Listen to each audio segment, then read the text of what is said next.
96.7 KCAL rocks Patrick in the morning, and it is that time to talk some sports. That's why we go to our guy, Pep. Pep, what's going on? Yo, what is up? Good morning, everybody. Listen, let's start with some baseball because the World Series is finally set, and we've got a good old-fashioned Astros versus Phillies World Series. I did not see this coming, but here we are with a World Series with Philadelphia and Houston, and I guess we're going to have Patrick, I guess we're going to have a lot of Philly fans this year because nobody really wants to see the Houston Astros win it all again.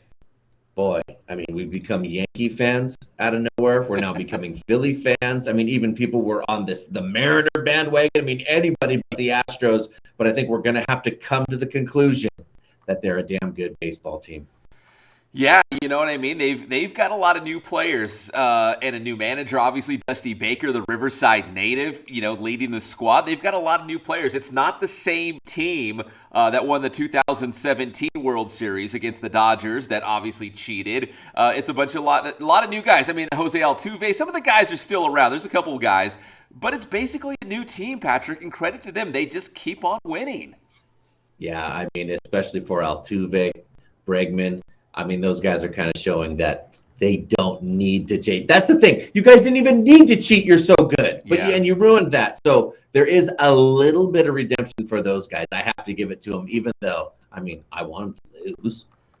Yeah, you know what I mean? I think it's just the stigma. It's like, oh, the Houston Astros. Nobody wants the Houston Astros to win it all, but they've been dominant. This is their fourth trip to the World Series in the last 6 years. When you look at the run they've had, you know what I mean? It wasn't just like, oh, they had a one-hit wonder. They had one good season. It's because they cheated.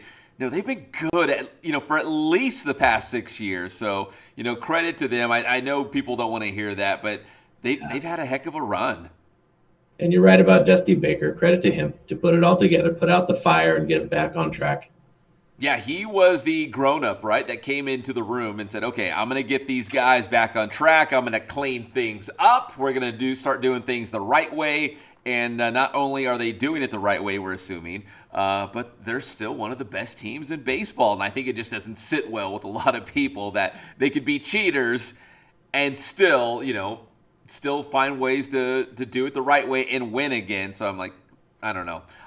I don't really like the Phillies or the Astros. I just want to see a good World Series. But if I had to pick, I'd probably pick Philadelphia just for that simple fact. It's good, too, for young people. Like my kids are all pumped about Bryce Harper. They love young. So, I mean, that's good. In terms of young people liking baseball, it may be a good thing. And we don't have to see that stupid San Diego Padre video anymore either. So there's some good things happening. Or do we? Oh, my God. Oh. All right, Patrick, let's talk some NFL because we got to talk about your first place Seattle Seahawks. How we got here, I don't know. I have no idea. We got the NFC West is so good. Well, we thought it was going to be good with the 49ers and the Rams and the Arizona Cardinals. They've been trending up lately. But the Seattle Seahawks are in first place at 4-3 after beating the Chargers at home in LA 37-23. What can you say about Seattle, Patrick? I mean, who knew that quarterback wasn't going to be our problem this year? We seem to have upgraded in quarterback into a guy who is much more efficient and can utilize the offense properly. I mean, really, our weak spot is the defense, and Pete Carroll is a defensive coach, so that defense seems to be getting better and better and better. And, I mean, we had a great draft class again. Pete looks like, I mean, like we said before, all my USC friends were like, hey, Patrick, Pete knows what he's doing. Listen, nobody picked Seattle to win this division, and I'm not sitting here saying, hey, they're gonna win the whole thing, they're gonna win the NFC West. But as of right now, on this Monday morning, they are in first place right now, and they got some early turnovers against the Chargers. They capitalized and turned that into points. They built that lead, and they held on to it. Something that the 49ers haven't done, the Rams haven't done, Arizona hasn't done. So even though I know we're only, 7 games into the season, Seattle deserves to be in first place. And who knew that Kenneth Walker, our draft pick, the running back out of Michigan State, was going to turn into a freak? He basically came out in L.A. and went bananas. Listen, I follow the Michigan Wolverines pretty closely, and I remember he popped off in a game against Michigan. I was like, who is this guy? So when I saw him running the ball for Seattle yesterday, I'm like, oh, I remember him. He torched Jim Harbaugh and the Wolverines. Like he's a good running back. He looks good too. We'll see what Yeah. happens.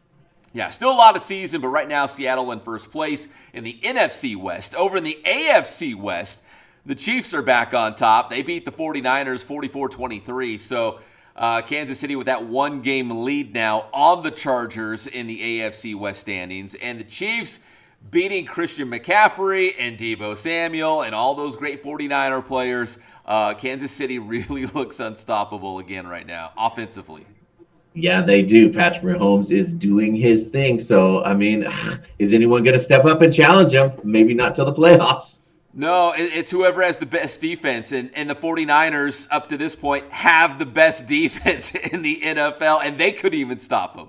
Yeah. Sad. I'm a 49er fan. It was very, very sad to watch. And speaking of sad to watch, well, in our football conversation on this note, Patrick, what's the deal with Tom Brady and Aaron Rodgers? These legendary NFL veterans are not having good seasons right now. Has the cliff finally come, or is there just too many injuries? I mean, because I know I'm not making the excuse for Tom Brady, but obviously his personal life, we can keep it on the field for this discussion. But I mean, he lost his center. He has a bunch of players out. And you know what? Maybe it's time, I mean, it's hard to say. It's hard to pull the plug. Obviously, just like them, it's hard to let go. It's hard for us to let go, too. Yeah, no, I get it. If you feel like you can still play, why walk away? If that's what you love, why walk away? And I get all that. So I didn't watch the Bucks game, but from what the highlights I saw, the stats I saw, it doesn't feel like Tom Brady was the problem. And the other thing, too, with Aaron Rodgers, I did watch some of that game. His receivers were dropping like every single pass. So I'm not here to defend both guys. I'm just telling you what I saw, trying to be right down the middle and play unbiased. I don't feel like they're the problems on their teams right now, both situations. I mean, it looks rough. They keep coming up short. And then now here we go. Aaron Rodgers has got to play the Buffalo Bills. So, I mean, It doesn't get any easier. No, it doesn't for either team. So, anyways, the veteran QB, some legends struggling right now in the NFL. Real quick, Patrick, college football over the weekend. The big game was UCLA and Oregon, and the Ducks handling their business up in Eugene, 45-30 over the weekend. So that is UCLA's first loss of the season, and Chip Kelly continues to struggle against his former team, the Oregon Ducks. Yeah, I really thought that UCLA was going to go up there and give them the business, but that is not what happened. Oregon went crazy. They did. Oregon's still Oregon, man. Bo Nix, they got a great quarterback in Bo Nix. They can still win some ball games. So I think people were not real high on Oregon after getting hammered by Georgia in the first weekend of college football. Yeah. But a lot of teams get hammered by Georgia, so. And especially in the first week, I know here comes more excuses, but I mean, there's no preseason. College football, the first couple of weeks are sloppy and a mess, dude. It's hard to assess anything until you start getting into the season with college. Mm-hmm.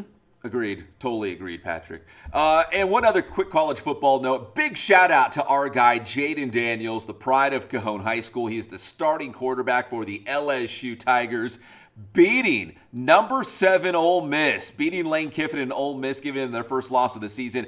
It was 45-20, and Jaden Daniels had 5 total touchdowns in that win. Man, he looks really, really good right now. And Ole Miss is not a bad team. No. They're a good team. And yeah, 7th in the nation. They were undefeated. Jaden went Jaden on him. He did. And, local football fans are like, oh, yeah, we've seen that before. Yeah, he's done that to a lot of high school football teams in the area. Yeah, yes. And finally, Patrick, let's end on a high note or a low note, depending on what kind of fan you are. But the Lakers, 0-3 to start the season. Yeah. They lost to Portland last night, 106-104. And these guys flat out can't shoot the basketball. They can't. They're not shooting very well, period. No, they can't. And then they literally can't. I mean, there was a point in the game where I was kind of checking out the highlights with the Sunday Night Football kind of going back and forth. And, I mean, there's a point where LeBron, pulled up from, 40 feet and he shot an air ball. And it was very deflating. But, I mean, that's kind of the whole Lakers thing this year, the whole team thing. The Russ talking mess to the crowd leaving in the tunnel. It's just ugly. Yeah, and here's the thing that's hard to swallow is that they haven't given us any signs that they are capable of turning things around. Like, if they haven't done something, you're like, okay, they'll figure it out. Like, they're going to figure it out. They haven't done anything. That leads me to assume they're going to figure it out. They've looked that bad. They cannot shoot the basketball. They do not look like there's any fluidity, they're not smooth on the floor with one another. It's just not pretty right now. And I don't know how you figure that out unless you blow up that roster.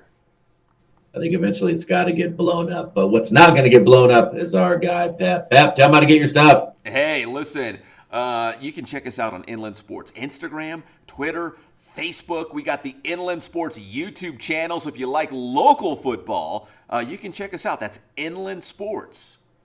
Thanks, Pep.